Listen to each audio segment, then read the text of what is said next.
Investment की बात हो और म्यूचुअल फंड का नाम ना हो, ऐसा हो ही नहीं सकता। म्यूचुअल फंड इंडिया में सेविंग लिस्ट में बिल्कुल टॉप पर है। देखा जाए तो आम आदमी के लिए बेहद सरल ऑप्शन है, जिससे आप बहुत ही अच्छे तरीके से अपने गोल अचीव कर सकते हैं और सेविंग कर सकते हैं। म्यूचुअल फंड एक तरह का ग्रुप इन्वेस्टमेंट है, जिसमें इन्वेस्टर अपना अमाउंट सबमिट करते हैं। फंड मैनेजर अलग अलग शेयर्स में, अलग अलग बॉन्ड में या फाइनेंशियल सोर्स में इन्वेस्टमेंट करते हैं और फिर जिन इन्वेस्टर ने अपना अमाउंट म्यूचुअल फंड में लगाया है उन्हें बेनिफिट ही बेनिफिट।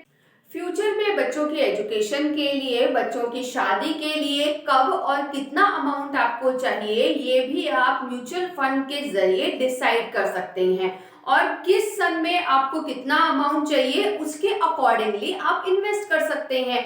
रिटर्न तो आपको बहुत अच्छा मिलेगा ही।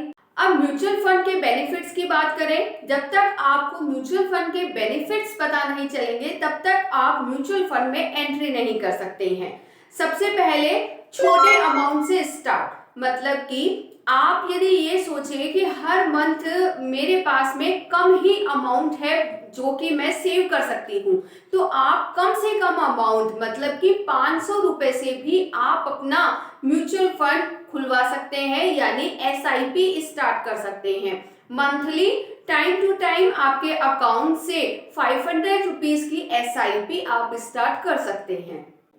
एक्सपीरियंस मैनेजमेंट, म्यूचुअल फंड का मैनेजमेंट एक्सपीरियंस लोगों के हाथों में होता है, जो कि मार्केट के अप डाउन होने पर भी घबराते नहीं हैं और बहुत ही अच्छे तरीके से जजमेंट करके वो कई कंपनीज में, कई बॉन्ड्स में इन्वेस्टमेंट करते हैं।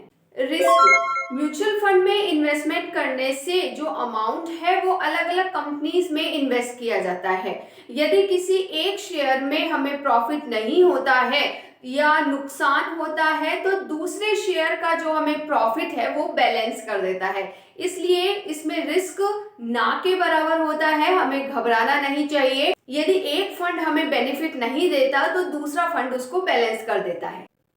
लिक्विडिटी, जब हम इन्वेस्टमेंट करते हैं तो सबसे पहले हमारे दिमाग में ये बात आती है कि जब हमें अमाउंट की जरूरत पड़े और हमारे पास में अमाउंट ना हो तो क्या होगा।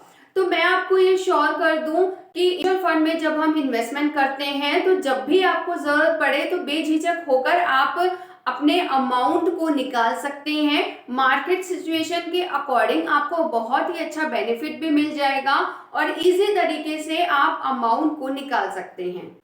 कंपाउंडिंग, इसके लिए तो मैं एक ही बात कहना चाहूंगी कि जितना जल्दी हो सके आप एसआईपी स्टार्ट करें। जितनी कम एज में आप एसआईपी स्टार्ट करेंगे उतना ही जल्दी आपको कंपाउंडिंग का फायदा मिलेगा। आपका अमाउंट दुगना, तिगुना या चौगुना भी हो सकता है। इसलिए कंपाउंडिंग का फायदा उठाइए और कम एज में ही एसआईपी स्टार्ट कीजिए। तो इस तरह से जब आप म्यूचुअल फंड में एसआईपी स्टार्ट करवाते हैं तो आपको बहुत ही फायदा होता है। तो इन कई बेनिफिट्स के जरिए म्यूचुअल फंड अभी बहुत ही डिमांड पे है और इंडिया में 90% लोग हैं वो म्यूचुअल फंड में एसआईपी स्टार्ट कर रहे हैं। इसलिए एसआईपी से रिलेटेड आप कुछ भी पूछना चाहे तो कमेंट बॉक्स में लिख सकते हैं। और यदि म्यूचुअल फंड से रिलेटेड आपको ये वीडियो पसंद आए तो लाइक, शेयर एंड सब्सक्राइब जरूर करें।